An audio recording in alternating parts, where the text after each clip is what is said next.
Muy buenas tardes con todas y todos. Bienvenidos una vez más a celebrar junto a nosotros el Día Mundial de la Biodiversidad. Hoy 22 de mayo justamente se celebra este día y muy contentos de haber compartido toda esta semana. Desde el 18 de mayo en realidad hemos estado compartiendo este espacio con ustedes en el que hemos realizado varios webinars y que hemos contado con varios especialistas en los ejes temáticos de biodiversidad y salud, biodiversidad, bioeconomía y biocomercio. Y hoy estamos cerrando con brocha de oro estos diálogos, realmente bastante contentos nosotros con el tema de ciencia y conocimiento. Quiero darles la más cordial bienvenida en nombre de todas las organizaciones e instituciones que este año han hecho posible que esta conmemoración se haya desarrollado. Agradecemos su participación a nombre del Ministerio del Ambiente del Ecuador, del Programa de las Naciones Unidas para el Desarrollo, WCS, WWF, GIZ, Fondo para el Medio Ambiente Mundial GEF, Fondo de Inversión Ambiental Sostenible, el Programa de Pequeñas Donaciones de Ecuador, los proyectos Conservación de Anfibios del Ecuador y Uso Sostenible de sus Recursos Genéticos y el Proyecto Global ABS, CENESID, INABIO y la iniciativa Pesquerías Costeras. Realmente para todos ha sido un honor tenerles durante todo este tiempo. Muchas gracias por la gran participación que ha habido durante todos los días. Hoy, 22 de mayo, celebramos el Día de la Biodiversidad, como ya lo habíamos dicho, y en este 2020, esta celebración nos invita a reflexionar sobre una frase: nuestras soluciones están en la naturaleza. Queremos pedirles a todos que nos sigan en redes sociales, en las redes de todas las instituciones que yo mencioné anteriormente, y compartan todo el material y las charlas que hemos preparado para ustedes en el Día de la Biodiversidad con el hashtag Día Biodiversidad DC. Sin más, quiero presentarles a nuestro moderador de hoy en el último panel de la semana en el marco de los diálogos de la biodiversidad en el eje temático Ciencia y Conocimiento. Les presento a Santiago Silva Lachart. Él tiene una formación académica en ecología, relaciones internacionales y música de la Universidad San Francisco de Quito. Tiene además un diploma de posgrado en gestión ambiental en la Universidad Maastricht de los Países Bajos y también un posgrado en manejo de áreas silvestres protegidas de la Universidad Estatal de Colorado en Estados Unidos. En su trayectoria profesional ha sido director de áreas protegidas del Fondo Ambiental Nacional del 2003 al 2016 y director nacional de biodiversidad del Ministerio del Ambiente del 2016 al 2018.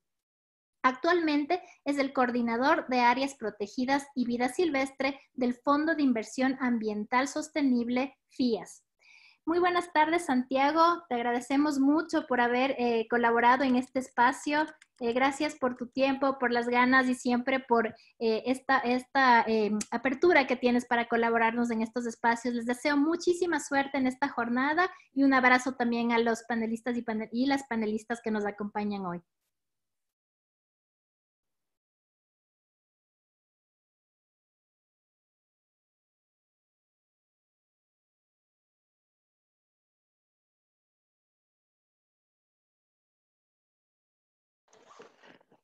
Hola, muy buenas tardes con todos, con la gente que se está conectando, con el panel de lujo que tenemos esta tarde. Pau, muchísimas gracias por la presentación. Como tú bien mencionaste, esta es la última charla de la Semana de la Biodiversidad. Estamos celebrando el Día Mundial de la Biodiversidad y para mí es un honor estar aquí con ustedes. Cuando me preguntan cuál es mi profesión, yo con mucho orgullo digo que soy guardaparque, porque tengo el privilegio de trabajar en estas áreas maravillosas donde se encuentra la mayor biodiversidad de nuestro país y seguramente a nivel mundial en todos los países. El Día Mundial de la Biodiversidad nos sirve para reflexionar y hacer conciencia ciudadana acerca de la importancia que tiene este tema. Ecosistemas, especies de información genética de la cual dependemos para los servicios ambientales, de la cual dependemos para nuestra supervivencia, pero también la afectación humana que tiene en la biodiversidad es la causa de muchos de nuestros problemas y el principal riesgo para nuestra supervivencia y las especies de peligro de extinción. Prueba de ello son las enfermedades zoonóticas, como la que estamos viviendo en este momento, transmitidas de animales a seres humanos. A pesar de todos nuestros avances tecnológicos, dependemos totalmente de los ecosistemas para disponer de agua fresca, de aire puro, de polinización para los temas agrícolas. Y este año el tema del Día Mundial de la Biodiversidad ha sido nuestras soluciones están en la naturaleza. Y esto enfatiza la importancia de trabajar todos juntos para construir un escenario de armonía con ella. El tema del día de hoy sobre la importancia de la ciencia y el conocimiento relacionados a la biodiversidad, conocimientos científicos que interactúan también con los saberes ancestrales de comunidades indígenas y de comunidades ancestrales sobre todo, han sido la base para tomar decisiones importantes en cuanto a la conservación de la biodiversidad. Iniciativas como las iniciativas que vienen desarrollándose desde hace décadas de ciencia ciudadana han hecho un esfuerzo enorme por acercar a la ciudadanía hacia los temas científicos, de los temas mucho más académicos, y han estado reservados desde hace siglos exclusivamente para un sector mucho más académico que para el común de los mortales, como somos nosotros. Y en los últimos años tenemos que agradecer, y quizás desde el momento más oportuno, el tema de los avances tecnológicos y cómo los avances tecnológicos han permitido acercar muchísimo más y acelerar este proceso de acercamiento de los temas científicos a la ciudadanía en general.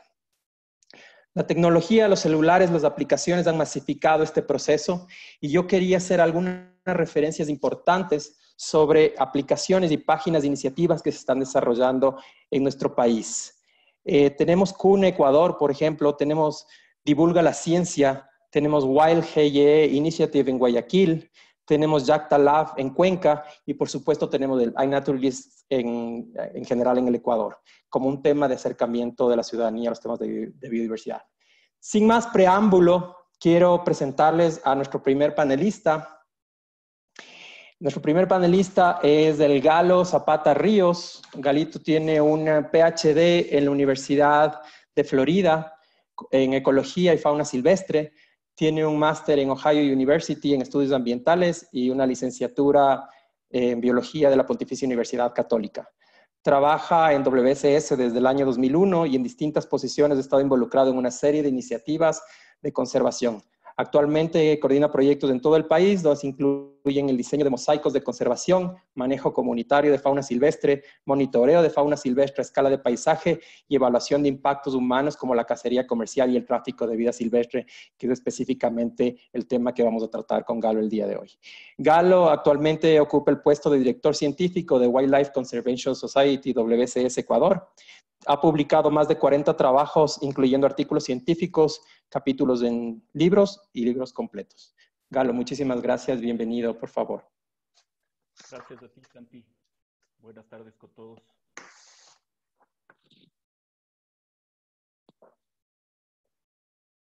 Hoy día yo les voy a hablar sobre el impacto de la cacería comercial sobre los primates en el Yasuní.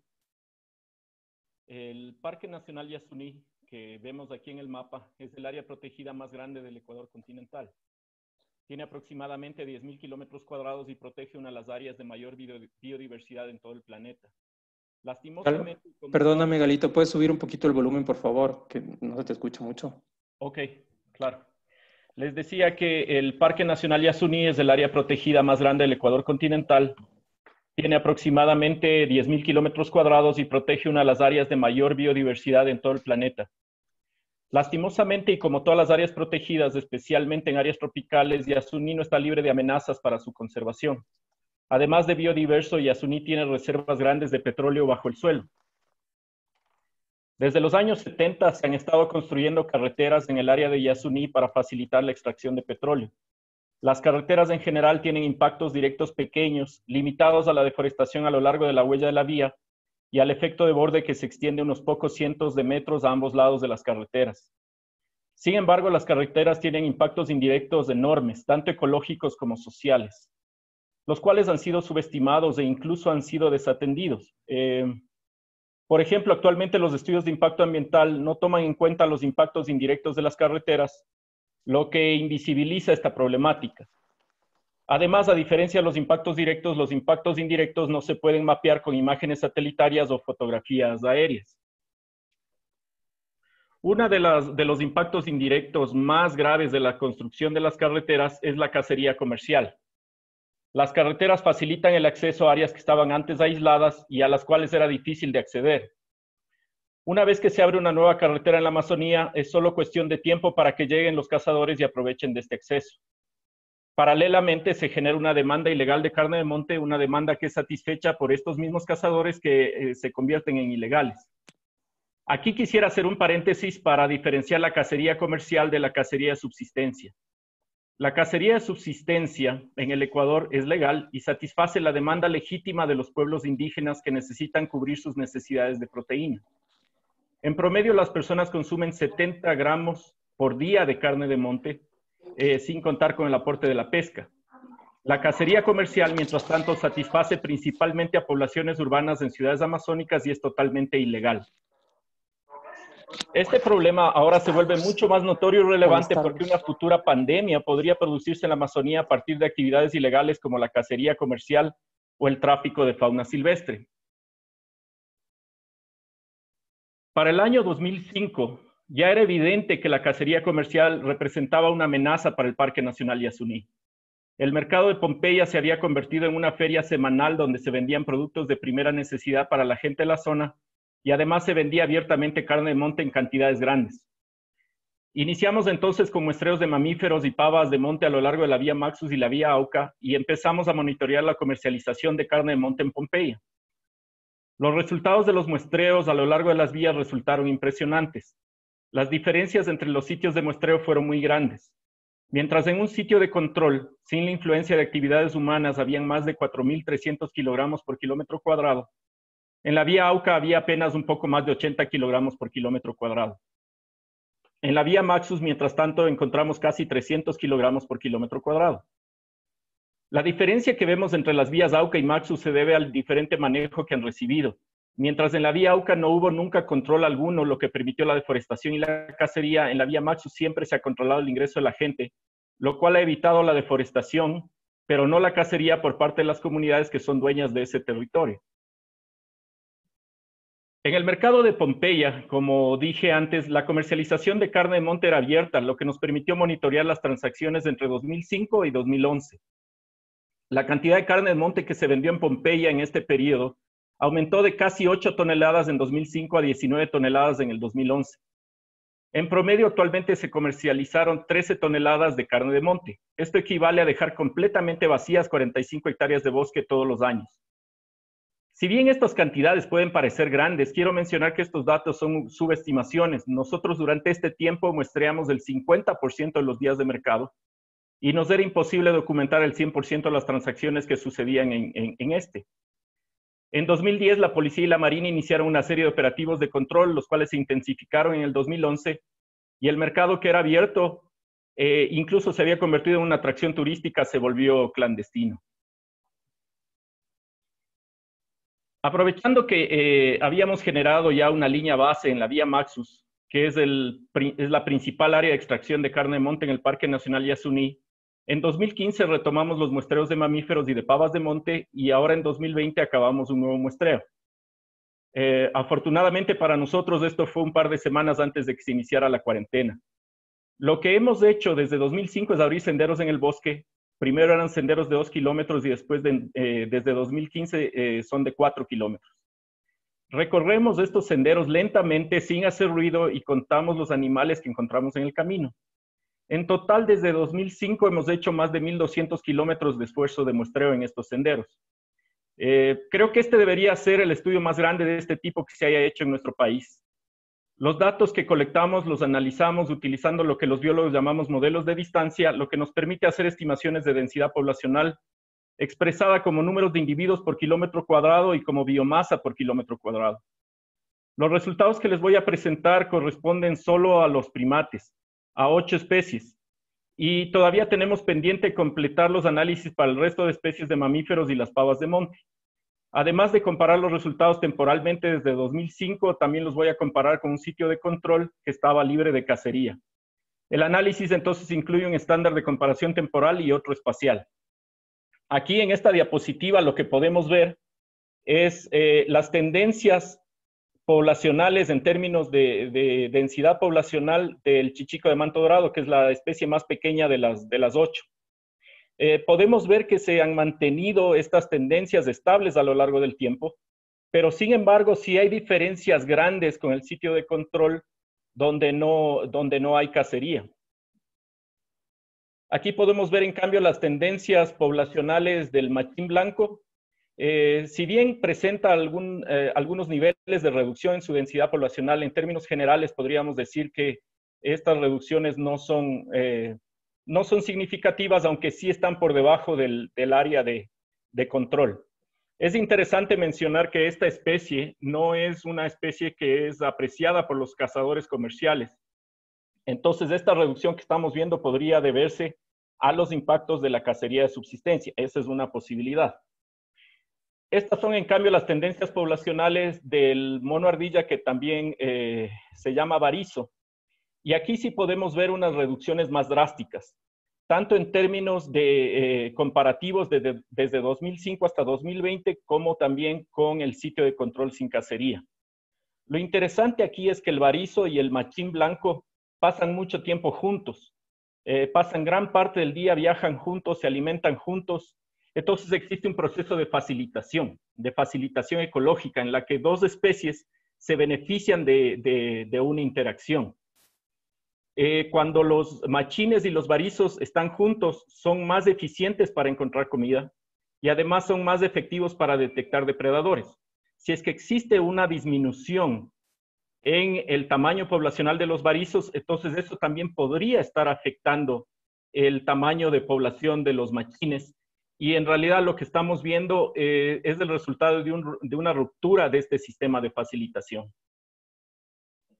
Las próximas 3 especies que les voy a presentar, en cambio, no demuestran cambios que realmente sean importantes en sus tendencias poblacionales y tampoco con respecto al sitio de control que no tiene cacería. Estas 3 especies son el tití rojo, el saqui del napo y el mono aullador rojo, aunque en estas sí vemos una mayor diferencia con el sitio de control. Y las últimas 2 especies son las especies más grandes y son las especies más apreciadas por los cazadores comerciales. Son el mono araña y el mono chorongo. En ambos casos podemos ver que ha habido reducciones drásticas a lo largo del tiempo y que ahora comparativamente la densidad poblacional de estas 2 especies con respecto al sitio de control es muy grande. Estas 2 especies además son unas de las especies más importantes en términos de dispersión de semillas. Entonces, una reducción de este nivel nos hace pensar si estas poblaciones son ecológicamente funcionales. Una población es ecológicamente funcional cuando interactúa fuertemente con otras especies dentro de la comunidad y además tiene un efecto positivo en el funcionamiento de los ecosistemas. En este caso es la dispersión de semillas. En esta diapositiva ya no estamos viendo los resultados individuales de una especie. Esta figura muestra la biomasa acumulada de las 8 especies, comparadas a lo largo del tiempo y con el control. Podemos ver que las reducciones en biomasa son significativas hasta alcanzar una reducción del 70% con respecto al control. En este último año es más evidente todavía. Es importante mencionar que a lo largo de los años la reducción de la biomasa de cada una de las especies se ha mantenido proporcional. Por ejemplo, la biomasa del chorongo, que es la especie que vemos en la ilustración, se ha mantenido entre el 40 y 50% de la biomasa total a lo largo de los años. Además, bajo los porcentajes ustedes pueden ver unos números. Esos son los valores del índice de defaunación de Giacomini-Galetti. Este índice varía entre 0 y 1, donde 0 representa una comunidad saludable y bien conservada y 1 representa defaunación total o la pérdida total de especies. Los resultados sugieren que la comunidad de primates en términos de biomasa está bastante empobrecida. Esto podría sugerir que los primates están extintos desde un punto de vista ecológico en el área de muestreo. Si una especie está extinta desde un punto de vista ecológico, no quiere decir que ha desaparecido, sino que existe en una densidad sumamente baja y probablemente ya no está cumpliendo con su función ecológica. Si bien estos resultados no son reconfortantes, hay que tomar en cuenta que estos aplican directamente al área de muestreo, que es el rectángulo grande café que ustedes ven en sus pantallas. y podrían extrapolarse al área de extracción a lo largo de la vía representada por el polígono de color anaranjado. Esta área de aproximadamente 895 kilómetros cuadrados está rodeado por bosque en buen estado de conservación. Si ustedes ven en el mapa todo el área que está por debajo, al sur del río Tiputini, es un área que tiene impactos de las actividades humanas que son mínimos y es un área que en el mapa tiene aproximadamente 2.500 kilómetros cuadrados, pero el Parque Nacional Yasuní es mucho más grande que lo que ustedes ven en este mapa. La gente ha estado cazando legal e ilegalmente a lo largo de la vía Maxus por más de 20 años y esto ha sido posible y es posible todavía gracias a un sistema de fuentes sumidero. Las fuentes son áreas de hábitat óptimo de gran calidad, en este caso libres del impacto de actividades humanas, donde las tasas de natalidad de los animales son mayores a las tasas de mortalidad. Los individuos producidos en exceso en las poblaciones de la fuente alimentan a las poblaciones disturbadas en el sumidero, donde la calidad del hábitat es mucho menor por la presencia de actividades humanas como la cacería comercial. Lo que sí es importante tomar en cuenta es que este equilibrio de fuente-sumidero es muy delicado y depende de la conservación del área fuente y del mantenimiento de la conectividad entre ambas.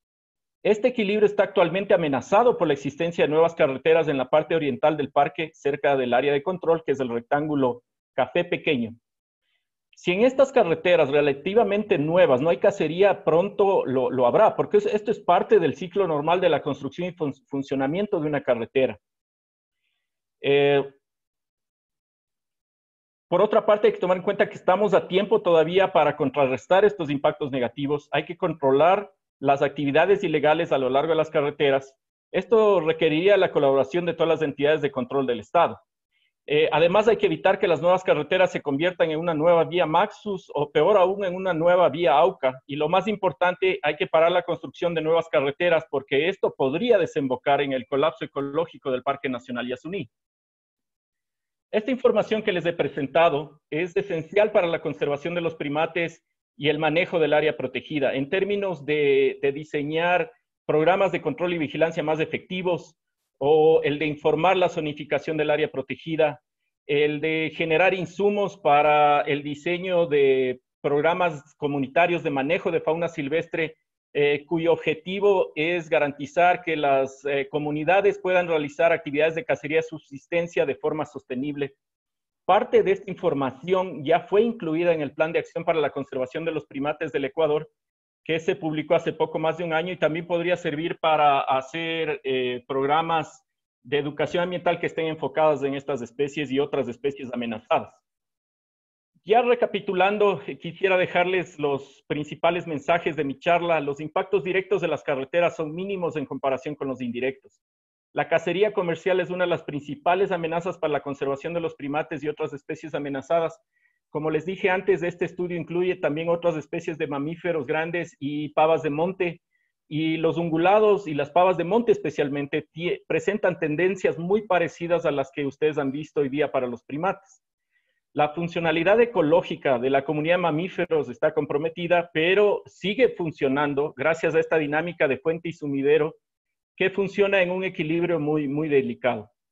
Para evaluar los impactos ambientales y detectar cambios en las poblaciones es necesario estimar variables poblacionales y es importante mencionar que los estudios de impacto ambiental, por ejemplo, actualmente se enfocan mucho en lo que es la identidad de las especies y esto resulta en listados de especies que no generan información que es útil para la gestión del área protegida o para evaluar los impactos que pueden tener obras de infraestructura y actividades extractivas. Un minuto, Galo, por favor. Gracias, Santi. Finalmente, un mensaje en el contexto de la pandemia actual. Nuestro bienestar depende de la conservación de ecosistemas saludables y el uso sostenible de la biodiversidad. Este trabajo ha involucrado a lo largo de los años a muchas personas, biólogos de WCS, colaboradores de la Universidad San Francisco. Aprovecho para agradecer a nuestros donantes, al Ministerio del Ambiente, a los organizadores de este evento y a todos ustedes por su atención. Muchas gracias.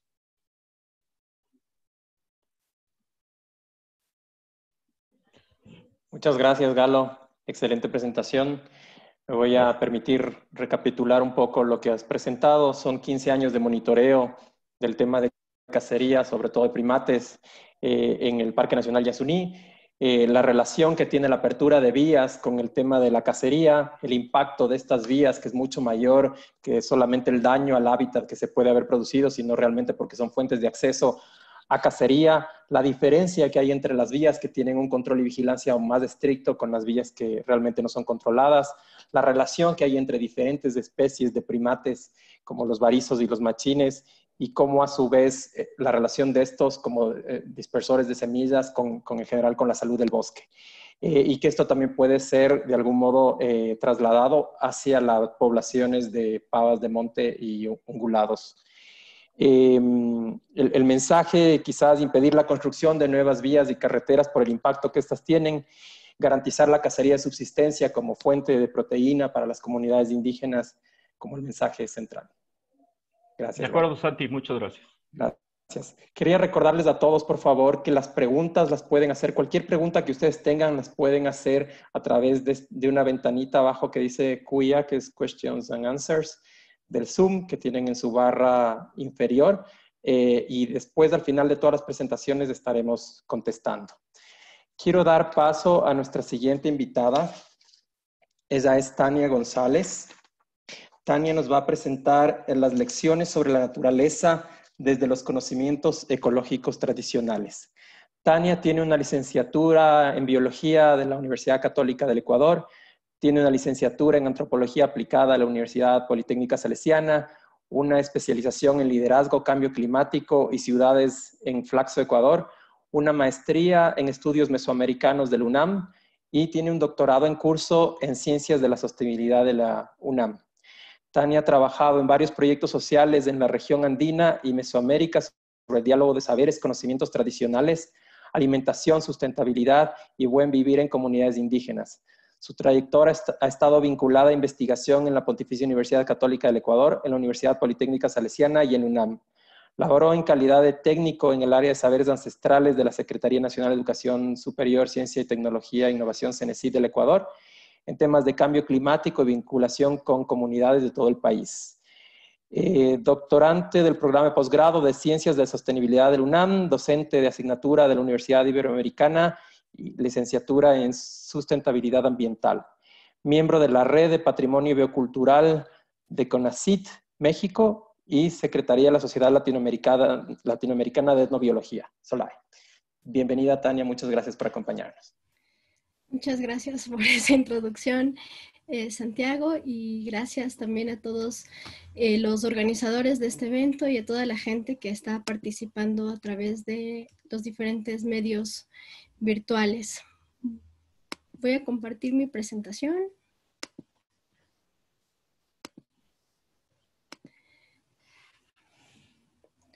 Bueno, les voy a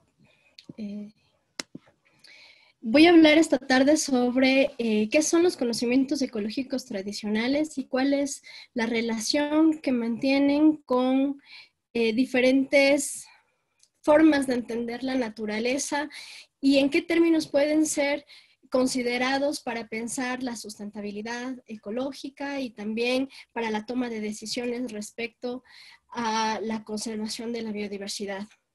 Primero me gustaría, como mencioné hace un momento, hacer referencia a qué son los conocimientos ecológicos tradicionales.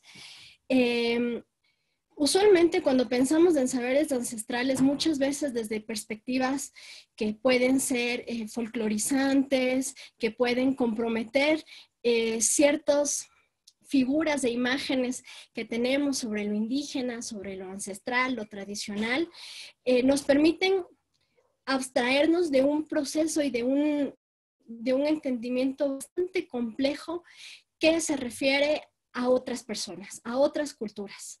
Y en ese sentido, estas otras culturas contienen en su saber, en sus experiencias de vida, en sus medios de existencia, un conjunto de saberes y de conocimientos y de prácticas, de tradiciones que nosotros les denominamos conocimientos ecológicos tradicionales, pero que están basadas, como les decía hace un momento, en la experiencia de estas poblaciones geográficamente situados. Son conocimientos que poblaciones indígenas, nacionalidades indígenas, quilombolas, afrodescendientes, campesinas, han ido construyendo y generando en contacto y en relación con una geografía específica, son la consecuencia del compromiso práctico con la vida cotidiana, es decir, que se van desarrollando en la medida en la que estas poblaciones indígenas, afrodescendientes y demás van realizando actividades cotidianas, por ejemplo, para la alimentación, para la subsistencia, para prácticas culturales de carácter simbólico, religioso y de otra índole. Estos conocimientos también son transmitidos oralmente. Eso quiere decir que la mayoría están resguardados, están en un reservorio que es la mente, que es la memoria de las personas, miembros de estos grupos sociales. Es un conocimiento integrador y está situado dentro de tradiciones culturales más amplias. Muchas veces nos referimos a que el conocimiento indígena es holístico. Y este punto me gustaría relacionar con este otro que dice que no separa lo técnico de lo no técnico, lo racional de lo no racional. Es importante estos dos puntos porque cuando nosotros hablamos de conocimientos ecológicos tradicionales, por ejemplo, como el que mencionaba hace un momento Galo, de la casa de subsistencia, no nos estamos refiriendo solamente a las técnicas asociadas para la obtención de un animal, en este caso, sino que nos estamos refiriendo al conocimiento ecológico sobre ese animal, al conocimiento del entorno donde habita ese animal. Nos estamos refiriendo a por qué la gente come ese animal, a por qué, cómo históricamente ha aprendido el consumo de este animal, y a un montón de conjuntos de saberes y de estructuras culturales que nos dan una mirada más amplia de otras formas de entendimiento que normalmente desde la ciencia podemos concebir como lo técnico, lo racional, lo botánico, lo zoológico, para que sea más amplio. También muchas veces desde los estudiosos del conocimiento ecológico tradicional o quienes abordan los saberes indígenas, existe la tendencia a un poco purista de ponerlo en términos como de que es algo estático, permanente y cuasi perfecto. Pero bueno, son conocimientos y la gente como está cambiando culturalmente, socialmente, ecológicamente también. Este conocimiento está vivo y es dinámico en la medida en la que interactúa con estos otros cambios. Está en conflicto tanto al interior de las comunidades indígenas como con otras comunidades indígenas, con otros saberes tradicionales y otros saberes modernos u occidentales, como también se los puede llamar.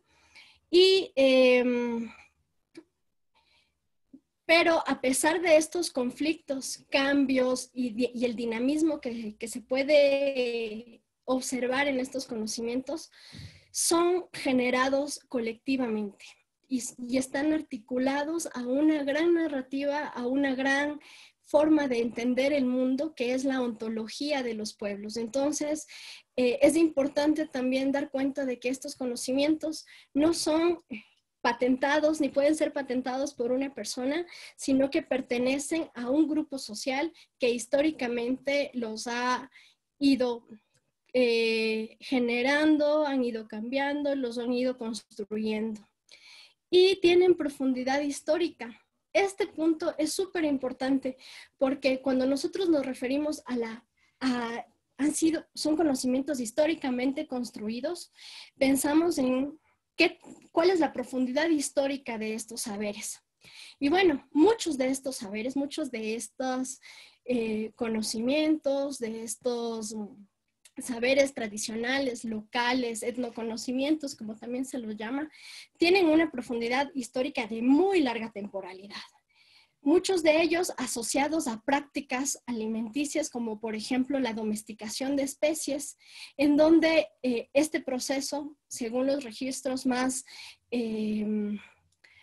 pues los registros realizados en la literatura más reciente, sabemos que hay desde hace unos 10.000 años, 12.000 años, al menos prácticas de relación, de manejo, de interacción y de domesticación de varias especies en el continente americano. Por ejemplo, nosotros sabemos que varias de las especies que aún se siembran, que aún se cultivan, como la papa, por ejemplo, la papa ya se comía en los Andes peruanos, ecuatorianos desde hace 10.000 años.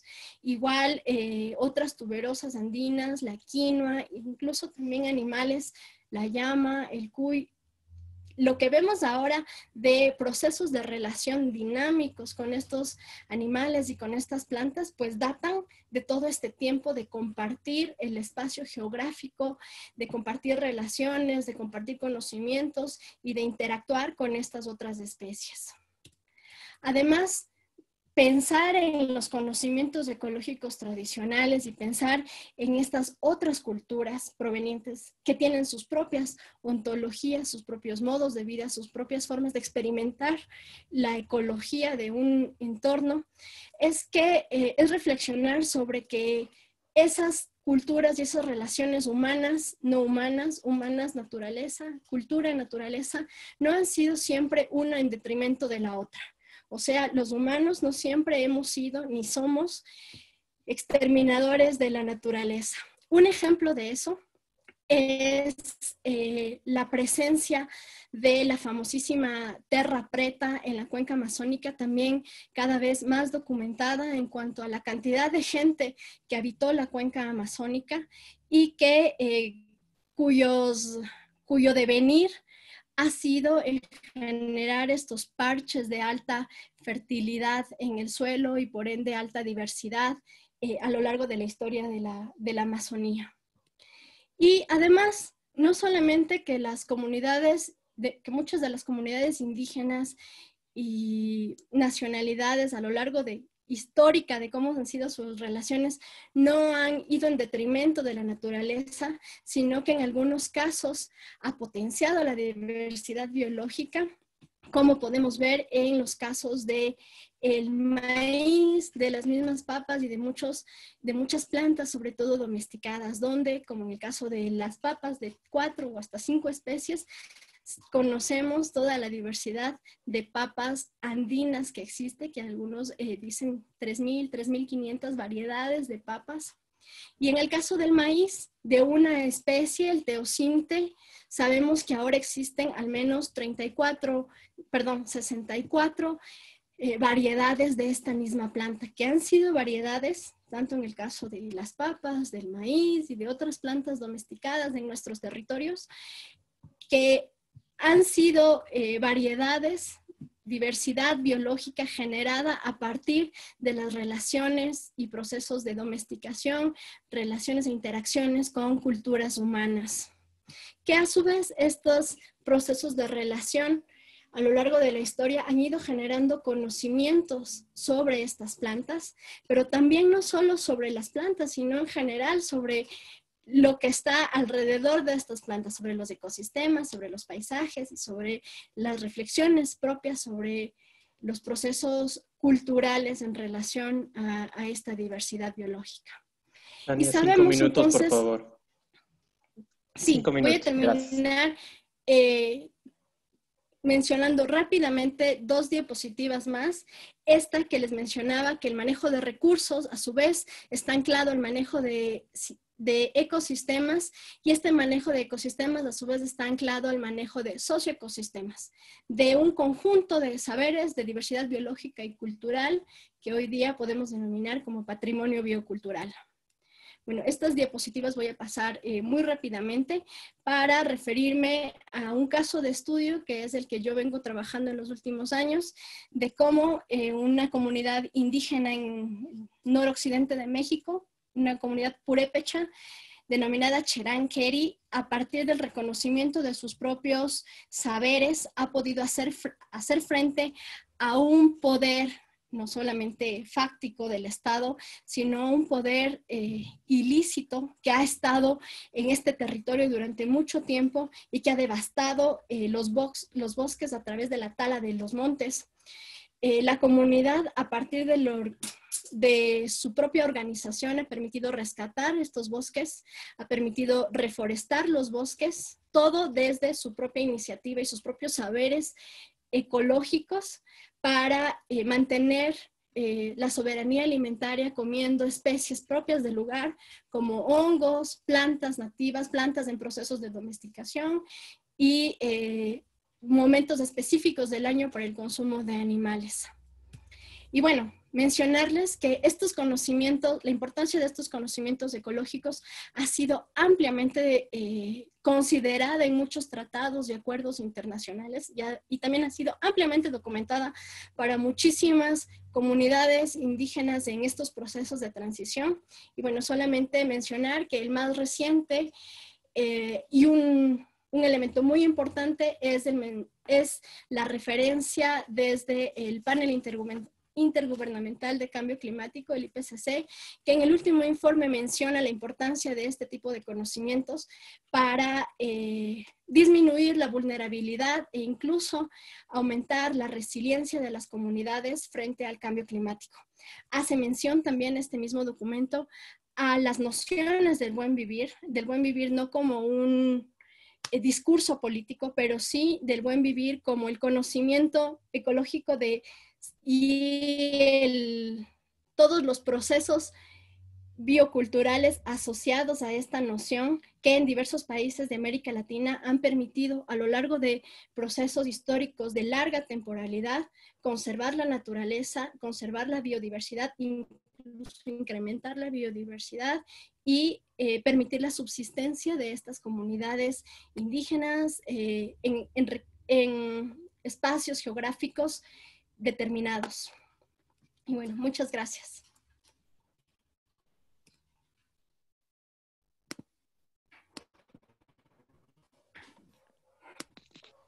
Muchas gracias, Tania, por tu presentación. Yo soy el antipático que tengo que estar diciéndoles que se acabe el tiempo en las presentaciones, pero ese fue el rol que me dieron en la tarea. Bueno, yo quisiera recapitular un poco tu presentación, desde cómo nuestra percepción puede folclorizar de algún modo los saberes que están basados en las experiencias de comunidades en relación con una área geográfica específica mediante actividades cotidianas como la alimentación, la medicina tradicional, etcétera, que son conocimientos transmitidos oralmente, es una memoria grupal, no es un tema individual, sino es una cuestión colectiva. Hay un conocimiento histórico, por ejemplo, de una especie que nos da otra forma de entendimiento distinta al académico. Entonces, conocen acerca de la especie, cómo se alimenta la especie, qué valor tiene para poder ser fuente de alimento para las mismas comunidades. Los conocimientos no son estáticos, son dinámicos y van cambiando de acuerdo a las dinámicas de la misma comunidad a través del tiempo y de sus realidades. Son formas de entender el mundo colectivamente, pertenecen a un grupo social con una profundidad histórica de larga temporalidad. Uno de los ejemplos que planteaste fue la papa y la quinoa, que ya se consumían hace 10.000 años en la región andina, así como en temas fauna como la llama y algunos camélidos, las relaciones humano-naturaleza, que desde entonces no exterminaba el uno de la otra, sino que más bien ha potencializado la diversidad de estas, como por ejemplo especies, diferentes subespecies de maíz o de papa en la región. El manejo de los recursos anclados al manejo de ecosistemas y estos a su vez a socioecosistemas. Terminaste planteándonos tu caso de estudio, que es el caso Cherán Querí en México, que es una comunidad que desde sus saberes ha mantenido su soberanía alimentaria, que tiene reconocimientos internacionales en varios instrumentos internacionales que definitivamente permiten garantizar la conservación de la naturaleza y la supervivencia como comunidad. Muchas gracias, Tania. Gracias a ti. Qué buen resumen. Gracias. Bueno, me permito presentarles a nuestra tercera panelista. Ella es Liliana Jaramillo. Liliana nos va a presentar la infraestructura verde y plantas nativas como una solución a los diversos problemas de las ciudades. Liliana es bióloga y máster en ambiente, especializada en conservación y ciudades sostenibles. Súper interesante tema. Desde el 2017, Liliana se ha dedicado al trabajo en la investigación, conservación de la biodiversidad en la ciudad y educación ambiental desde iniciativas ciudadanas. Es fundadora de Nativus, una fundación Nativus, proyecto de investigación de plantas nativas para su uso en ciudades. Es cofundadora de Restaurando Ando, iniciativa para la ejecución de proyectos de restauración de los espacios verdes urbanos. Liliana ha sido reconocida por la ONU Medio Ambiente a través del Premio Jóvenes Campeones de la Tierra en el 2017 y por el C40 siendo parte del programa de mentoría Women for Climate en el 2018. Liliana, bienvenida. Muchas gracias por estar con nosotros. Muchas gracias, Santiago. A ver, voy a compartirles la presentación.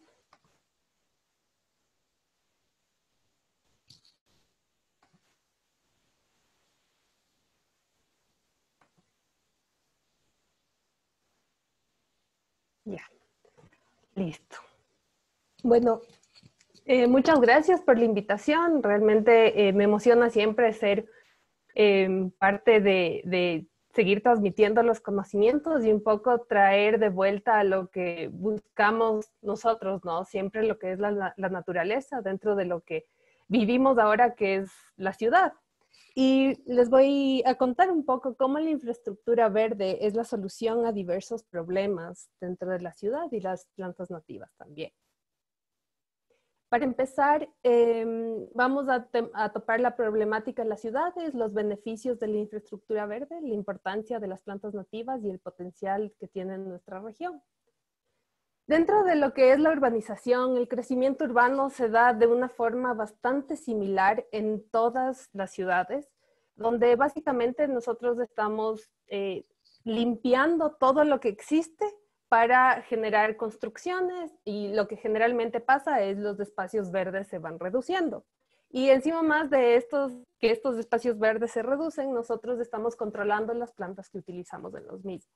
Y con eso existe más que nada un desplazamiento de las especies de animales y plantas que existen en la ciudad, en el área donde ahora está la ciudad. Y aparte de esto, la urbanización lo que genera es una vulnerabilidad bastante alta a las inundaciones.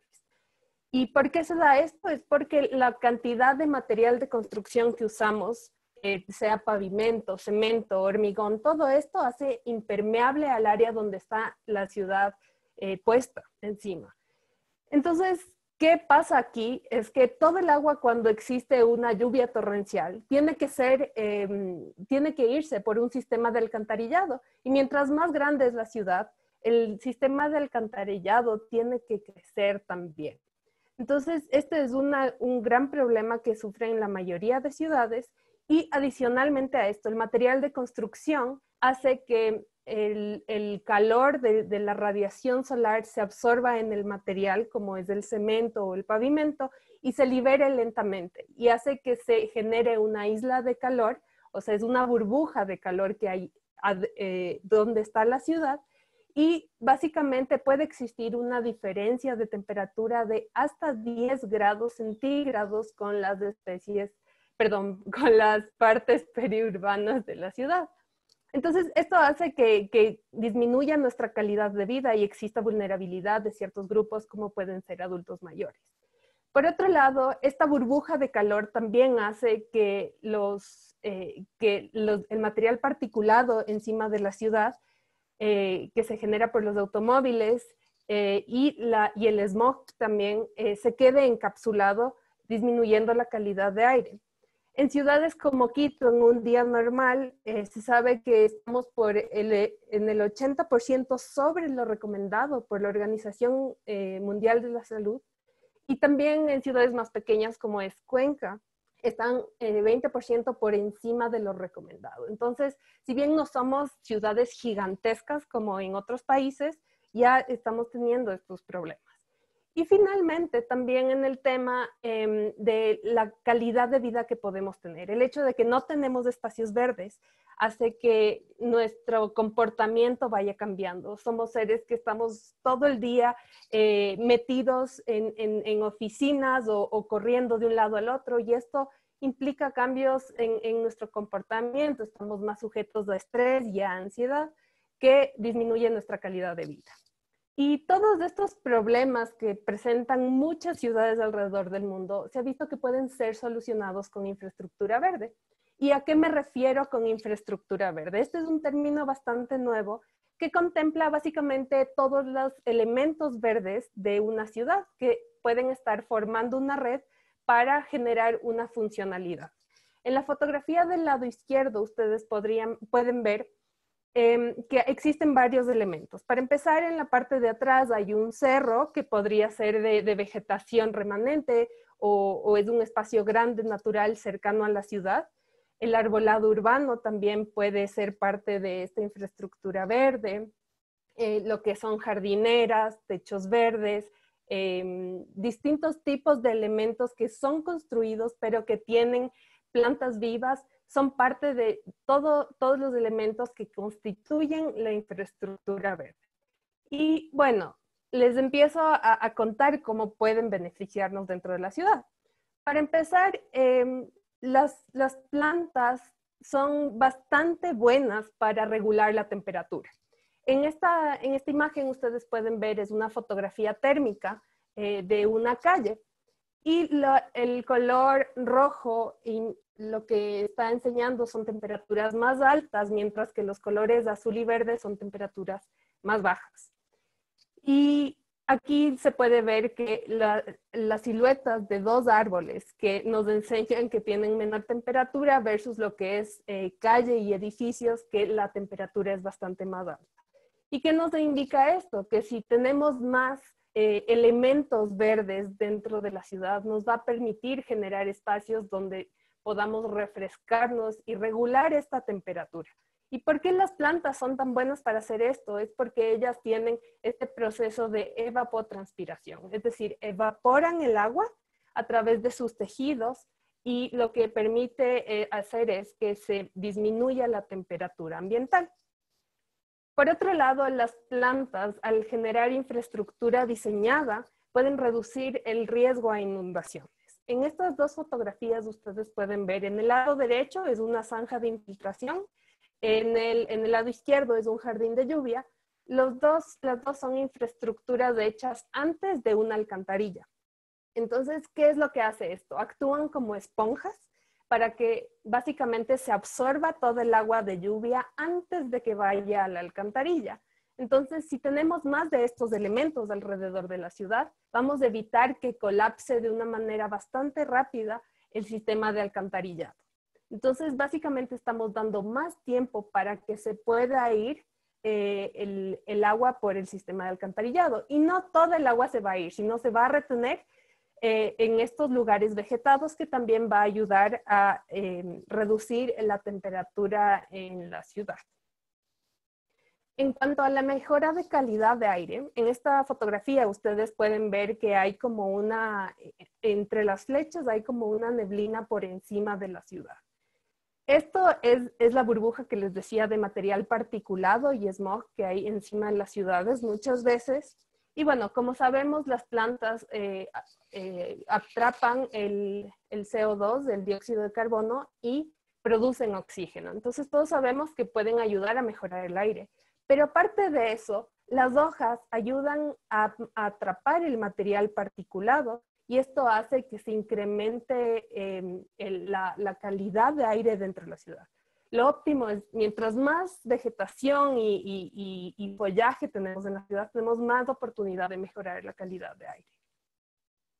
Por otro lado, el incremento en la salud física y mental. Si ustedes ven en esta fotografía, nosotros, si vemos este lugar y tenemos que desplazarnos 2 cuadras, decimos, es un lugar agradable para caminar y yo podría desplazarme fácilmente 2 cuadras, donde está resguardado del sol, es un lugar ameno para caminar y podrías dejar de utilizar el carro para desplazarte 2 cuadras porque es agradable cruzar, digamos, y darte un paseo por ahí.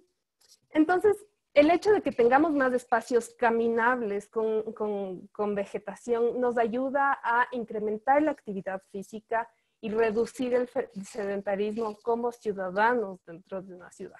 Por otro lado, hay estudios que indican que existe un incremento de la atención nuestra y también podemos resolver problemas de una forma más rápida. ¿Y qué nos quiere decir esto? O sea, cuando nosotros estamos más cerca, no necesariamente de así espacios gigantes, pero estar en contacto algo con la naturaleza nos ayuda a ser un poco más productivos, a que todas las ideas se puedan despejar de una forma bastante más fácil. También hay estudios que indican que se puede reducir el sentimiento de aislamiento social. No sé si les ha pasado, pero ahora que estamos en la época de confinamiento, pasa mucho que las personas han decidido volcarse por tener su jardín o su huerto, que además de tener tu propio alimento, es un espacio donde puedes aliviar un montón de ansiedad.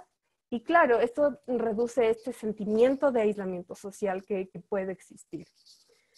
Y finalmente se ha visto que los espacios naturales incrementan la cohesión social. Y esto es sumamente importante porque estamos hablando de espacios donde puedes compartir y conocer más a tu vecino y es sumamente importante para generar este tejido social dentro de los espacios urbanos que nos permite también incrementar la calidad de vida.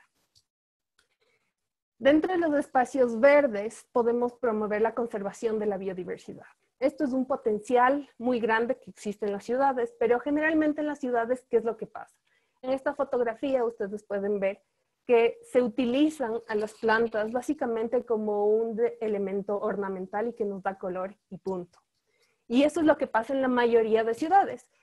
Tenemos las plantas que se les utiliza como un objeto más que como un ser vivo o como un ecosistema en sí, como la base de un ecosistema. La mayoría de jardines son diseñados y moldeados según nuestros miedos y preferencias. Si a ti te da miedo que por ahí aparezca una araña o un pequeño insecto, estamos realmente limitando el potencial funcional que podría tener un espacio verde en la ciudad. Entonces la propuesta va hacia que dentro de los espacios que nosotros ya estamos usando como espacios verdes de la ciudad, podríamos usarlos de una forma bastante más funcional para crear ecosistemas, para que se regulen las plagas y para que exista hasta cierto punto una forma de conservación de la biodiversidad desde nuestros jardines y que la biodiversidad no solo esté limitada a las áreas protegidas donde es sumamente importante, sino que también dentro del espacio urbano se haga un esfuerzo muy grande desde nuestras casas. El uso de plantas nativas, bueno, las plantas nativas son plantas que han evolucionado y han estado durante muchísimo tiempo en una región geográfica. ¿Y cuál es una de las alternativas y una de las cosas buenas que se pueden decir de las plantas nativas? Es que no solo dan hábitat y alimento para las especies como distintos polinizadores o distintos organismos, sino que también están adaptadas a las condiciones ambientales del lugar y van a requerir muchas veces menos mantenimiento que una planta introducida. Se sabe que las plantas nativas en jardines pueden albergar hasta 8 veces más el número de especies de orugas, abejas y aves que un jardín con plantas introducidas. Entonces, realmente nosotros podemos generar un cambio desde nuestros propios jardines. Y bueno, ¿qué se considera infraestructura verde? Yo hablo de infraestructura verde, pero es todo lo que se puedan imaginar que tenga verde en la ciudad, sea una acera, un parterre, un parque, una jardinera, una fachada verde o techo verde o un huerto urbano por más pequeño que sea dentro de la ciudad. También hay los jardines que algunas casas tienen o balcones también que pueden ser en base a macetas con plantas dentro de la ciudad. ¿Y quiénes somos responsables realmente de esto? En el tema de política pública se necesita muchísimo apoyo en lo que son incentivos para poder crear realmente espacios verdes de calidad donde se usen las plantas nativas como prioridad, pero que también se entienda el tema de planificación, que es sumamente importante. No son espacios solo de recreación, son espacios que tienen muchísimos beneficios y funcionalidad si son bien manejados. Por otro lado, en el tema de la industria, los profesionales y la academia son sumamente importantes porque de ahí viene tanto la investigación como la generación de proyectos innovadores. Liliana, 2 minutos, por favor. Ya, muchas gracias. Dentro de esto, nosotros creemos que realmente todos los profesionales en el tema de planificación urbana y de uso de lo que es infraestructura verde de la ciudad, se necesita que exista muchísima comunicación entre los distintos profesionales en distintas disciplinas para generar realmente una ciudad verde. Y finalmente la ciudadanía. La ciudadanía, si cada uno de nosotros nos animamos por tener más plantas nativas o averiguar cómo hacer un jardín más amigable con distintos invertebrados o aves, podemos hacer entre todos un cambio bastante grande. Y finalmente les quiero indicar el potencial que tenemos en Latinoamérica y Ecuador. Para América Latina se sabe que poseemos el 40% de la biodiversidad del mundo. Y esto es una gran responsabilidad, es un gran potencial también porque nos indica que podríamos hacer un montón de cosas. Ya se ha hablado de bioeconomía o de biocomercio. Si lo usamos inteligentemente, podría ser un potencial bastante grande para generar desarrollo. Para Ecuador, nosotros en Ecuador tenemos más de 17,000 especies de plantas vasculares, de las cuales hay como hacer muchísima investigación para ver cómo podemos usarlas. Y de especies endémicas, esto quiere decir que son especies que solo se encuentran en Ecuador y no en otros países. Hay 4,500 especies. Esto es una responsabilidad muy grande, ya que el 78% de estas especies están en algún grado de amenaza. Entonces, es un tema donde yo les pregunto a ustedes si se animan a ser parte de un cambio. Yo creo que no es algo muy descabellado pensar que nuestras ciudades realmente pueden ser espacios de conservación, donde todo eso puede depender de una decisión de que si nosotros queremos dar un espacio para tener más biodiversidad en nuestros jardines. Muchas gracias.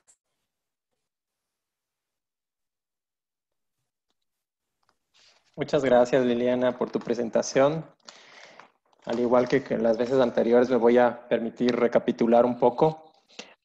Y cómo la infraestructura verde es la solución a muchos de los problemas de las ciudades, como en los procesos de urbanización reducimos los espacios verdes y desplazamos plantas y animales nativos.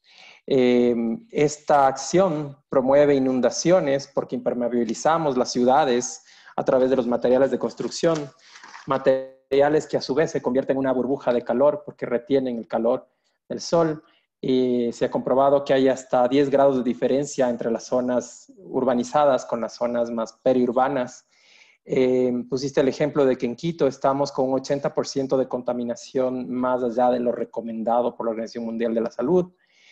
La falta de áreas verdes definitivamente disminuye nuestra calidad de vida y esto puede ser solucionado con infraestructura verde en las ciudades.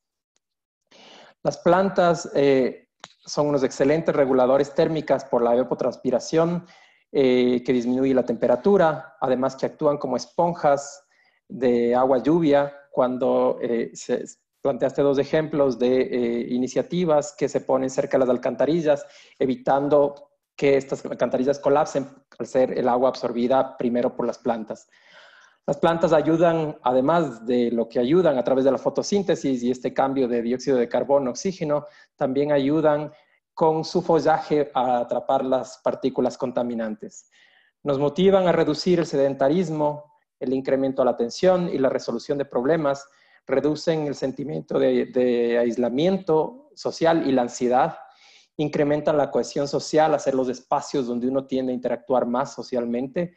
Las plantas son normalmente utilizadas únicamente como un elemento decorativo y no como una funcionalidad de espacios de biodiversidad, como ecosistemas urbanos como tal.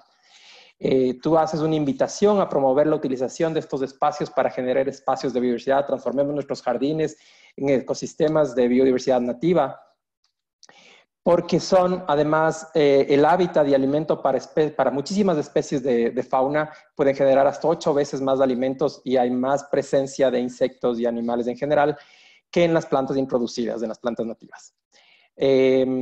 Mencionaste también que se debe tener incentivos para crear estos espacios verdes desde la política pública, pero también hay una corresponsabilidad y una necesidad de comunicación entre profesionales de distintos géneros. Me imagino que entre esos están los urbanistas, los arquitectos, pero también los biólogos y la gente que hace conservación.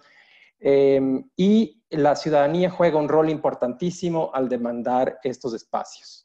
Mencionaste también que Latinoamérica tiene el 40% de la biodiversidad del mundo y con eso una riqueza gigantesca para poder emprender en este tipo de iniciativas. En el Ecuador solamente tenemos 17,000 especies de plantas vasculares y 4,500 especies endémicas, que lamentablemente el 78% de estas están en algún grado de amenazas. Muchas gracias. Muy bien, gracias a ti. Repito, a toda la gente que quiera hacer consultas, vamos a pasar a la etapa de preguntas. Tienen esta barra inferior donde está la Q y la A, donde pueden hacer todas las preguntas a nuestros panelistas. Entonces voy a comenzar con las que tenemos. Les voy a pedir, por favor, a nuestros 3 panelistas que abran sus pantallas.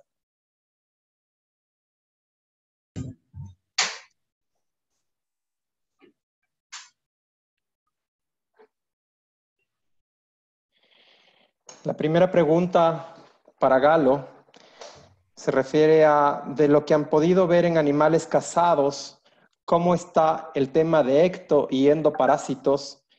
Esto al ver a través de las fotografías de cámaras trampa que hay una fuerte problemática al respecto, al menos de ectoparásitos. Y te agradecen por una excelente presentación. Entonces, no sé si nos puedes ayudar, Galo, con tu respuesta. Gracias, Santi. Sí, nosotros no hemos podido evidenciar que hayan ectoparásitos en los primates y otros animales que hemos estado estudiando. Claro que nosotros hacemos observaciones a distancias mucho más grandes que las distancias a las que las cámaras captan las fotografías, entonces probablemente lo estamos pasando por alto. Si es que las fotografías demuestran que hay un problema de ectoparásitos, entonces probablemente es así y también está afectando a los primates. Gracias. Una pregunta para Tania. En el banco de germoplasma del INIAP se conservan 500 accesiones de papas colectadas en toda la región andina, pero se están perdiendo sus saberes ancestrales. ¿Qué hacer? Tal vez existe alguna manera de valorar la calidad del componente social de las comunidades para dar un mayor realce a los estudios. Las semillas es un patrimonio de nuestros pueblos ancestrales. ¿Cómo mantenerlas vivas frente a las denominadas semillas convencionales producidas por la industria en cara a la respuesta de demanda de alimento? Bueno, muchas gracias por sus preguntas. Son preguntas súper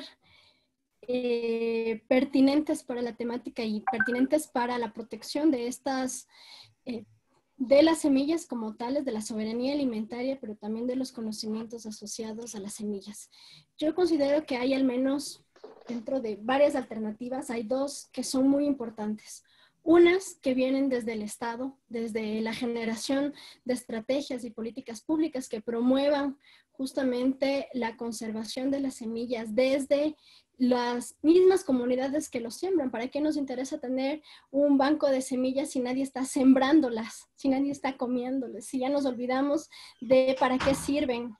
Entonces, una es una política pública fuerte que promueva, que dé soporte a los agricultores, que dé apoyo a este tipo de productos en lugar, no sé, de transgénicos, de productos importados.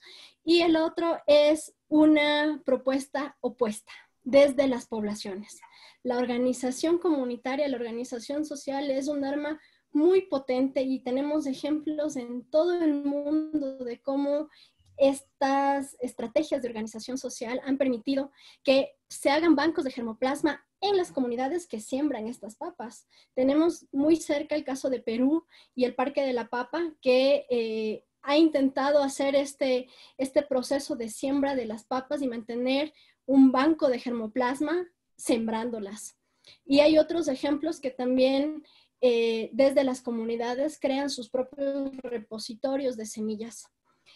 Tal vez, si es que tengo un poco de tiempo, me gustaría responder a las personas que preguntaron por el chat. Una persona, Javier, menciona cómo valorar el componente social de las comunidades para dar realce a los estudios. Yo creo que este es un punto bien importante para Ecuador, porque tenemos una biodiversidad muy alta, ya lo han dicho Galo, Lili, también Santiago, y sabemos la diversidad biológica que tenemos, sabemos la diversidad cultural que también tenemos, pero no podemos estudiarla con un sistema de investigación flaco, no podemos estudiarla con un sistema político y social que no invierte en investigación en esos temas porque piensa que no son prioritarios, pero sí son prioritarios para la alimentación de las comunidades. Creo que un poco hay que cambiar la visión de querer ser emprendedores todos a querer aportar desde diferentes aristas. No estoy diciendo que los emprendimientos son malos, pero no todos volcados hacia esa misma temática, sino desde la diversidad de la investigación, de las ciencias sociales, de los proyectos y de los emprendimientos que vayan a favor también de estas otras miradas múltiples de los saberes. Gracias, Tania. Una pregunta para Liliana. ¿Cómo sería la propuesta para cambiar la idea que se tiene de que las plantas nativas son malas hierbas porque los GATS invierten solamente en especies exóticas? Bueno, creo que ese es justamente el principal reto. Yo creo que es un tema un poco como de educación, pero viene de antes, de un tema desde la colonización. Siempre nos metieron en la cabeza que todo lo indígena y todo lo nuestro de aquí era malo.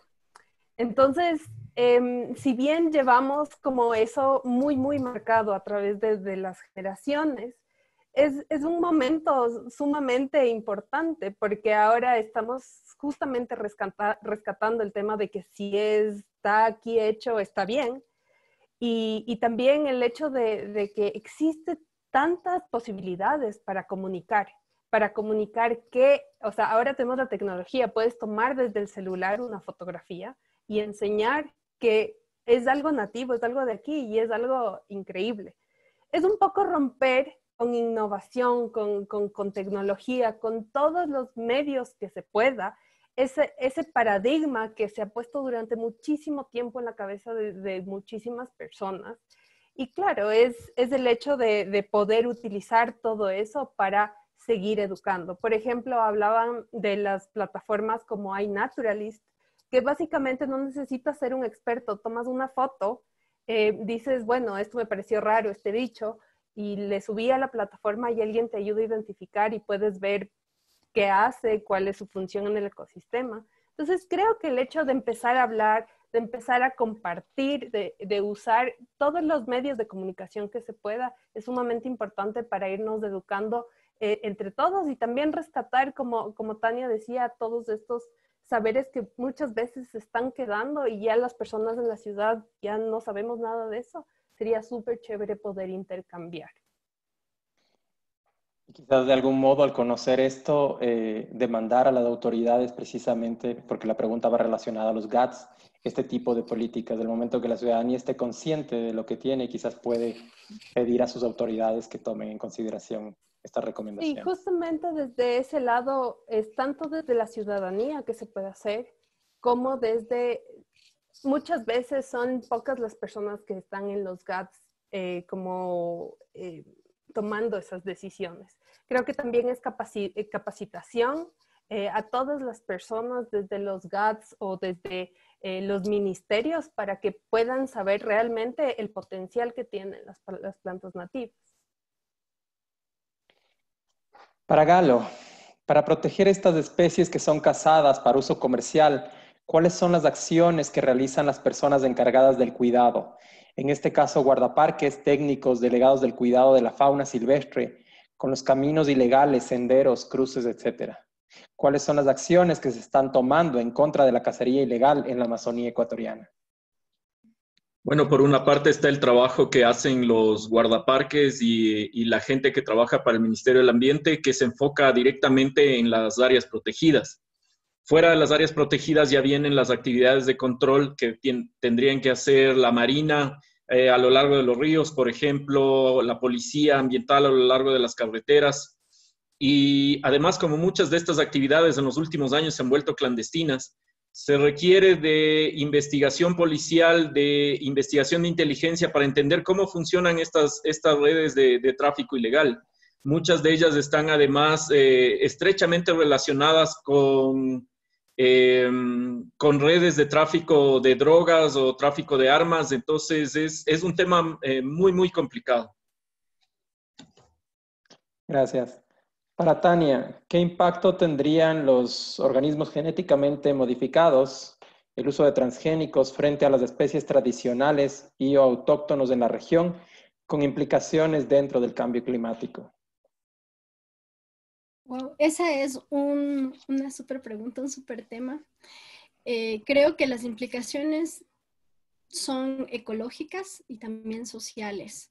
Por un lado, ecológicas como mencionaba Lili hace un momento, pues las plantas nativas tienen mucho potencial para mantener especies de insectos y a su vez especies de aves y de mamíferos, como son parte de un complejo ecosistema que si es que rompes uno de esos eslabones con un organismo genéticamente modificado que no permite que hayan pequeñas orugas, que no permite que hayan otros insectos, pues se rompe toda esta cadena trófica y ya ha tenido históricamente consecuencias muy fuertes pues en los territorios indígenas y también en los territorios campesinos. Tenemos el caso de Brasil, de Uruguay, de Argentina, muy cerca, donde la presencia de organismos genéticamente modificados en estos grandes cultivos masivos, que además no son para la soberanía alimentaria de la gente, sino para otros procesos geopolíticos de carácter global. Entonces, afectan muchísimo los ecosistemas, afectan muchísimo a la gente en cuanto a la generación de cáncer y demás, pero ya en términos de las semillas es enfrentarnos a una gran cantidad, diversos tipos de papas, diversos tipos de maíces que tienen características específicas para ser sembradas, para que aguanten más las heladas, para que den mejor tostado, para que hagan mejor tortilla, para hacer las papas asadas versus las papas para el puré de papa. O sea, tiene afectaciones incluso en la gastronomía propia de la gente, en lo que a nosotros nos gusta comer. A nadie le gusta comer unos granos de maíz todos igualitos y amarillos que dan desconfianza. Nos gusta comer unos granos que se vean criollos, que se vean diferentes todos. Y pues eso también tiene implicaciones en cómo los campesinos acceden a estas semillas. Ya no son dueños de sus propias semillas, ya no son dueños de sus propios gustos alimenticios, ya no son dueños de sus propias prácticas, conocimientos asociados a esta diversidad de especies, y eso sin duda, frente a un escenario de cambio climático, hace que las poblaciones sean más vulnerables a estos escenarios. Gracias.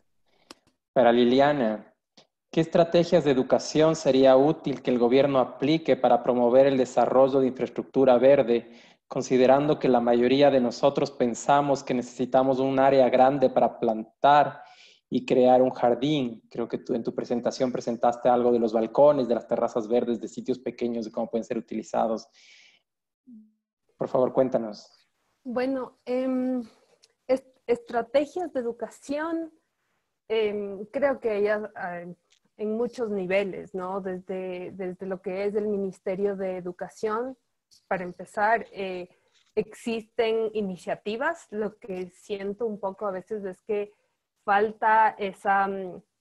a veces son temas muy nuevos y necesitamos como generar redes para que se pueda hacer a una escala bastante grande. Pero de una manera muy general, yo creo que lo que se necesita es generar este incentivo para que las personas se empapen, empiecen a meter las manos en la tierra, empiecen a descubrir con sus propias experiencias sobre los temas de biodiversidad, desde que tienes 3 o 5 macetas en tu balcón. Yo vivo en Quito, en un espacio que no tiene tierra así como directamente, o sea, todo lo que tenemos es terraza.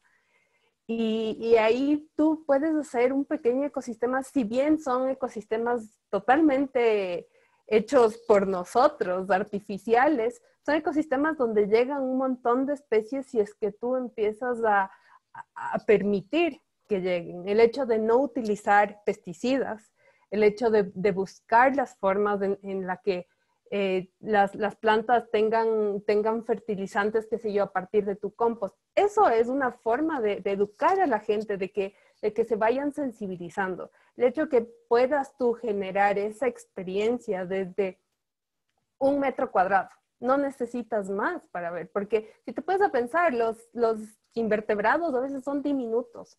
Lo clave aquí es que si tú haces en tu metro cuadrado, capaz de hablar con tu vecino y él también va a hacerlo. Entonces va a existir una cierta cercanía y conectividad entre estos espacios para que realmente se arme la red que es de infraestructura verde. Gracias. Eso me hace acuerdo también a diversos comentarios que había en el momento que se estaba creando el Parque Bicentenario, de generar espacios para la ciudadanía, espacios donde puedan sembrar. Entonces también creo que las autoridades tienen una responsabilidad de generar esos espacios. Recuerdo casos como Berlín o como París, donde la gente tiene derecho a sembrar en las veredas. Entiendo que por ahí también iba la pregunta. Para Galo, ¿tienen un control de la cacería por subsistencia? ¿Con qué especies son las permitidas y cuáles no? Cuando hablamos de cacería de subsistencia, no hay especies prohibidas. Lo que hay que hacer ahí es manejar las especies que la gente está utilizando. Ventajosamente hay especies que son más fáciles de manejar que otras. Por ejemplo, tapires, pecaríes de labio blanco, los primates más grandes son súper sensibles a los impactos de la cacería, sea comercial o sea de subsistencia. En el otro extremo tenemos guatusas, guatines, armadillos, venados, que son mucho más resistentes. Entonces, es un tema de manejar, de generar estrategias de manejo de forma participativa con la gente. Por ejemplo, se pueden zonificar los territorios comunitarios, se tiene que controlar que no entre gente a los territorios de forma ilegal a cazar. Se pueden hacer vedas, estas vedas pueden ser por edad, pueden ser por sexo, por época de reproducción. También se tienen que generar fuentes alternativas de proteína en la forma de la crianza de animales domésticos, pollos, peces nativos. Hay una serie de estrategias que se pueden hacer para garantizar que las tasas de extracción de carne de monte se reducen o se mantienen de forma sostenible. Gracias, Galo. Para Tania, en Manabí se cambió el cacao fino de aroma por un cacao modificado, donde el campesino ha cambiado debido a que este cacao produce más rápido y tiene el mismo valor. ¿Quiénes son los responsables?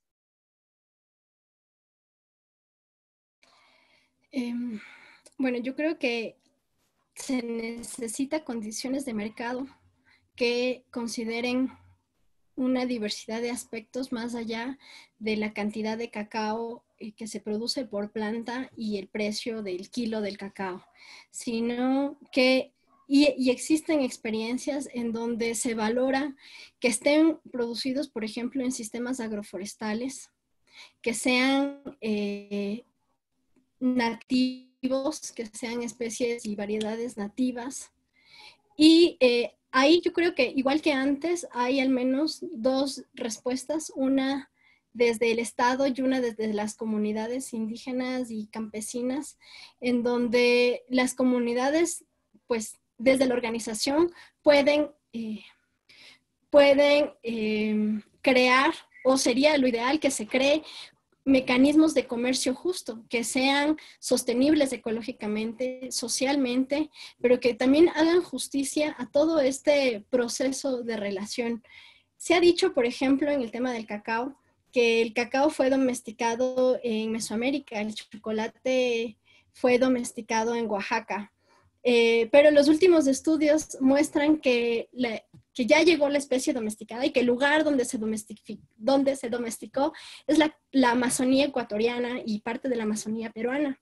Ese conocimiento nosotros no lo tenemos tan accesible, no lo sabemos, y teniendo acceso a ese conocimiento podemos empoderarnos más de que el cacao nativo que estamos sembrando viene como parte de todo ese proceso de domesticación que ha viajado a diferentes partes del continente antes de la llegada de los españoles, que después de la llegada de los españoles y desde ahí tiene una historia muy larga, y lo que sembramos es eso, es esa historia, lo que sembramos es ese proceso identitario, histórico, cultural y de relación con el cacao. Creo que desde ahí hace falta empoderarnos para crear sistemas de mercado más justos. Gracias. Liliana, en términos generales, en ciudades de países en vías de desarrollo como las de Ecuador, ponen de ejemplo Quevedo, Vinces, cuya expansión no responde a planificación alguna, ¿qué tan factible es implementar infraestructura verde teniendo en consideración aspectos socioeconómicos? ¿Es posible que estratos económicos fuera del medio y alto tengan acceso a estas alternativas? Yo creo que depende de, todo esto dependería yo creo, para empezar, que sí es posible, y mucho depende de cuál es la visión que uno quiere. A veces es difícil que digas, bueno, o sea, necesito que se regule todo esto a nivel municipal.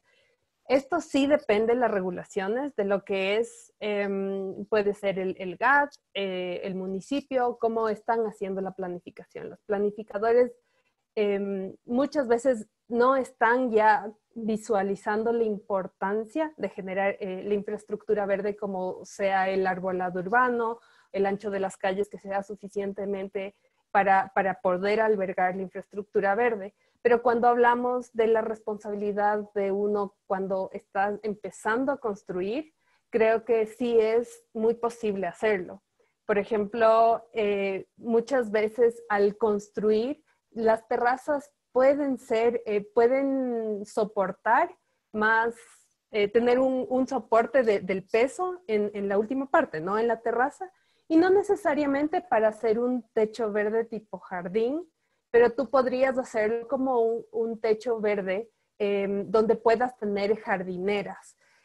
Mucho va ya aquí hacia cómo estás, si tú haces tu casa, ¿qué estás planificando, no? Estás planificando que tenga o no jardines, o sea, no necesariamente todas las casas necesitan tener un techo verde que tenga el sistema de impermeabilización, que sí, eso sí es costoso, pero realmente estás planificando tener un patio de cemento o un patio que tenga tierra. Tú estás planificando tener jardineras laterales o poder sembrar un árbol. Esos temas son sumamente importantes, y también cuando hablamos de un barrio, si tú y todos los vecinos de tu casa tienen una visión compartida de qué se puede hacer con el tema del arbolado, si no hay árboles en toda su calle, ¿qué se puede hacer? Se puede hablar con el municipio, con la administración zonal para hacer una intervención. Muchas veces los vecinos sí están aportando para generar más infraestructura verde en su área, ¿no? Entonces, yo creo que todo esto depende de la motivación, de la organización de los vecinos. Y claro, o sea, si hablamos de un balcón, de una ventana, todo inicia por algo, y no necesitas tener muchísimos recursos para empezar a planificar tus áreas verdes. Aprovecho que soy el dueño del micrófono en este para mencionar que siempre me he cuestionado por qué los municipios no siembran árboles frutales en las veredas para no solamente generar todos los beneficios que tienen las plantas, sino también para generar seguridad alimentaria para las personas. Entonces, por tu comentario de los vecinos, que nos pongamos de acuerdo sobre qué sembrar.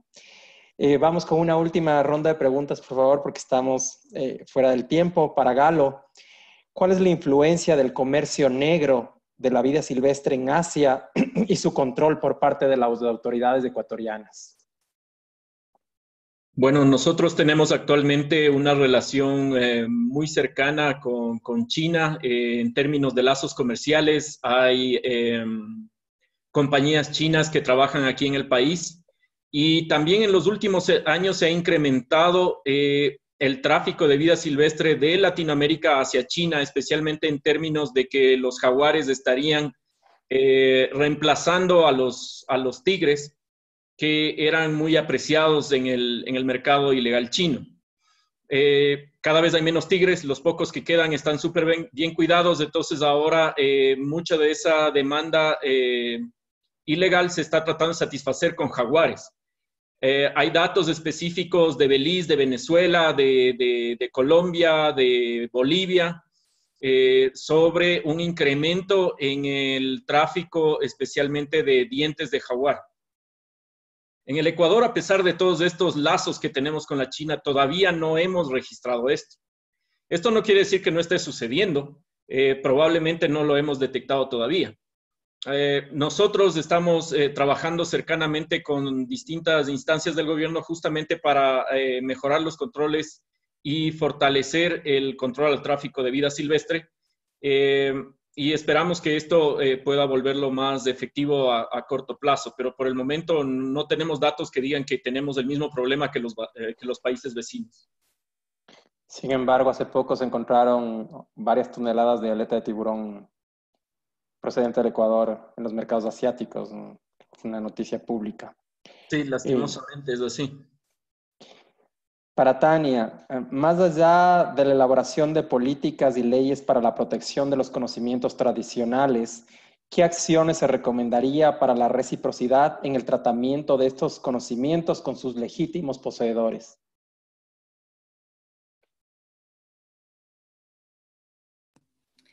Sí, creo que voy a referirme a algo que mencionó Lili hace un momento, de que este es un tema de carácter histórico desde la época de la colonización, que parece que es algo muy lejano históricamente, decimos ya pasó hace 500 años, ya no nos afecta, pero nos afecta tanto que, como decía Lili, o sea, las plantas que escogemos para decorar nuestra casa tienen una influencia aún en cómo despreciamos nuestras propias plantas nativas de la zona en la que vivimos y preferimos plantas importadas de Europa, de Norteamérica y de otras regiones. Es así de avasallante es muy avasallante como un conocimiento hegemónico, un conocimiento dominante, occidental y con otras características, pues convive en nuestra cotidianidad. Preferimos comer comida de otros lugares porque consideramos que es más buena, más fina, la dieta mediterránea, a consumir comida local nuestra. Y creo que esta es una de las principales problemáticas, respondiendo a tu pregunta, de cómo generar diálogos epistémicamente justos con las poblaciones diversas que tienen otros sistemas de conocimientos. ¿Cómo decimos que el conocimiento de otras personas, de otras culturas y el saber indígena es igual epistémicamente, políticamente, tiene que ser igual que el nuestro si pensamos que la ciencia es una sola, unívoca y tiene que estar hasta en el último rincón del país? No estoy negando la importancia de la ciencia, pero sí estoy reconociendo que nosotros mismos en nuestras cotidianidades nos enfrentamos a esta dicotomía. Creo que la valoración justa y el diálogo justo con estos conocimientos, otros múltiples, empieza por el reconocimiento de nuestra cultura como una cultura más, de la diversidad de culturas del mundo, de la diversidad de culturas de los países, y dando la la responsabilidad histórica, la responsabilidad política, económica y la responsabilidad del manejo territorial a quienes habitan en estos otros territorios.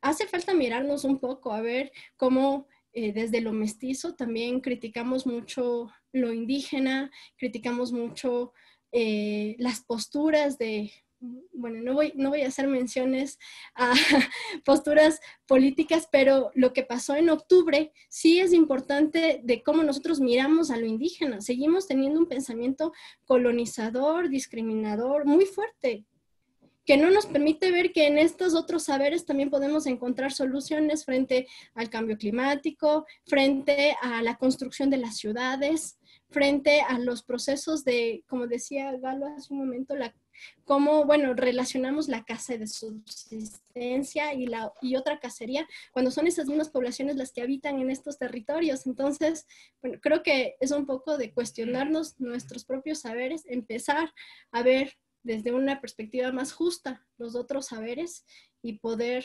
dialogar de manera justa, pues. Gracias. Como tú mismo mencionaste en tu presentación, son saberes mucho más aterrizados históricamente y geográficamente a nuestra realidad. A Liliana, a muchas entidades no les interesa implementar árboles en zonas urbanas porque destruyen aceras y calles, y cuando lo hacen, esos implementan con plantas introducidas. En su experiencia, ¿qué plantas nativas recomienda para reforestar en zonas urbanas que no produzcan estos daños? Ya, yo creo que, a ver, lo que falta aquí en la parte urbana, sea introducido o sea nativo, si no siembras con criterio un árbol en la ciudad, te va a levantar la acera.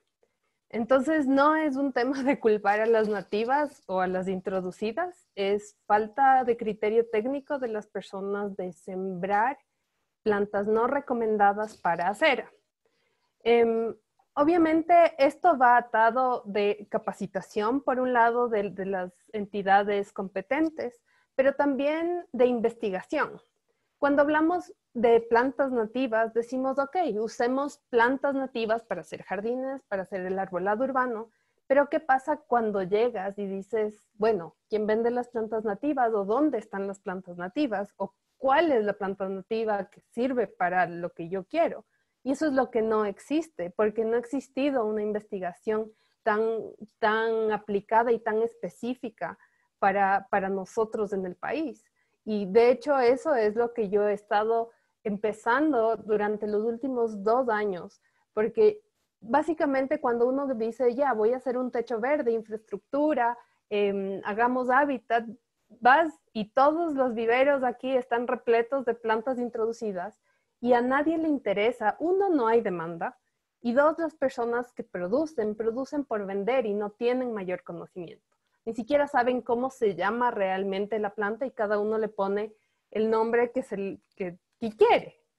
Entonces, yo creo que es un tema no de culpar, sino de ver dónde necesitamos generar más conocimiento, más investigación para realmente dar una solución que sea práctica y acertada.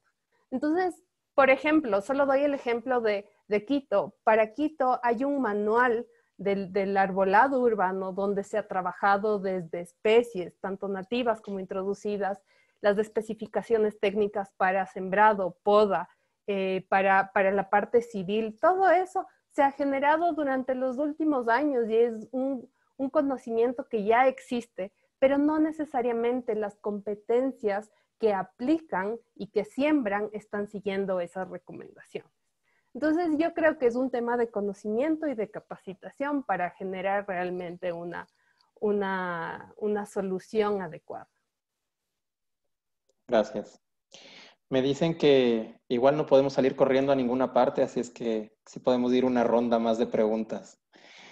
Galo, ¿cómo aporta el trabajo de estos 15 años para la toma de decisiones? ¿Tienen proyectos actuales para la recuperación de ungulados? Bueno, como había mencionado antes, no solo estamos trabajando con los primates, trabajamos con las especies cinegéticas en general en este contexto de de manejo de fauna silvestre y de cacería comercial. Entonces, tenemos proyectos con varias comunidades en la parte norte de Yasuní que justamente se enfocan en el manejo de vida silvestre para garantizar que la gente pueda seguir cazando a largo plazo y que los animales que utilizan no vayan a desaparecer. Esto incluye los pecaríes de labio blanco, los tapires, que son de los ungulados las especies más sensibles a los impactos de la cacería.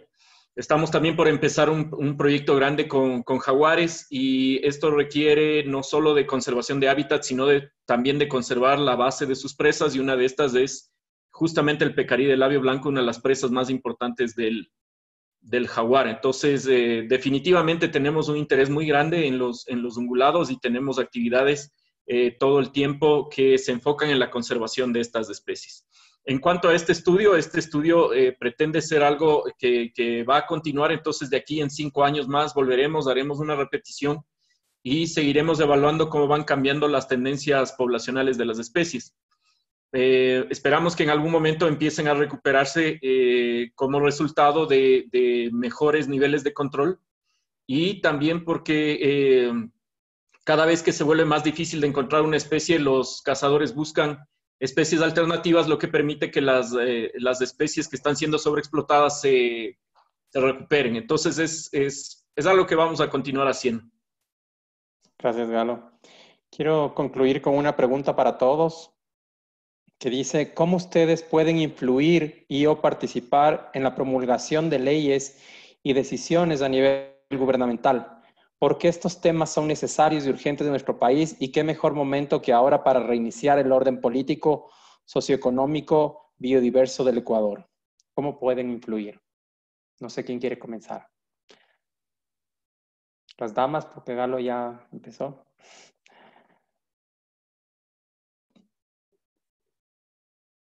De acuerdo. Si quieres, voy yo, Lili.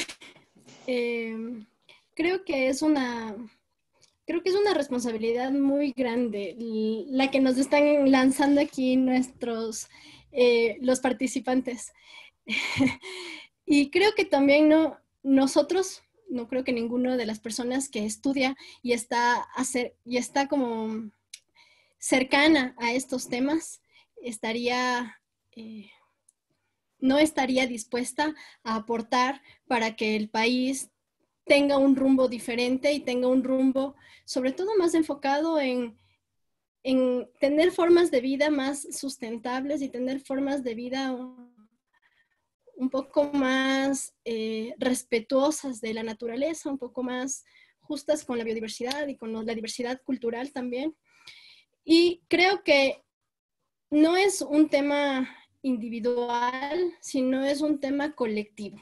Un tema colectivo de toda la gente que estamos aportando estos temas desde diferentes trincheras, sea desde la academia, la sociedad civil, desde nuestras casas mismo.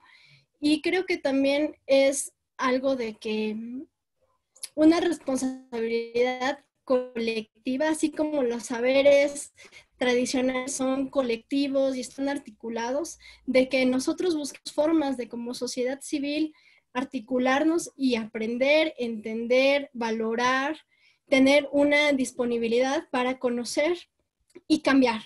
Porque si es que vemos la importancia del tener ciudades verdes, pero no vamos a hacer nada al respecto, entonces pues tal vez no pase nada y sigamos como estamos, la normalidad sea la antigua normalidad.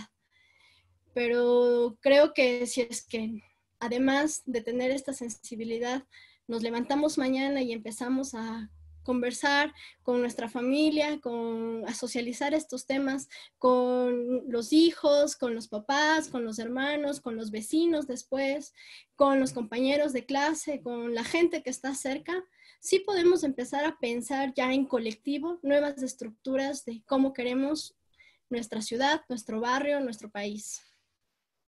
Gracias. Por mi parte, yo creo que el tema, más que nada, creo que todos los que estamos apasionados y apasionadas por la naturaleza y por la conservación de la biodiversidad, creo que nunca vamos a estar cerrados a poder dar nuestro criterio o asesorar de alguna forma a los tomadores de decisiones. Y creo que lo clave también es que exista esa apertura.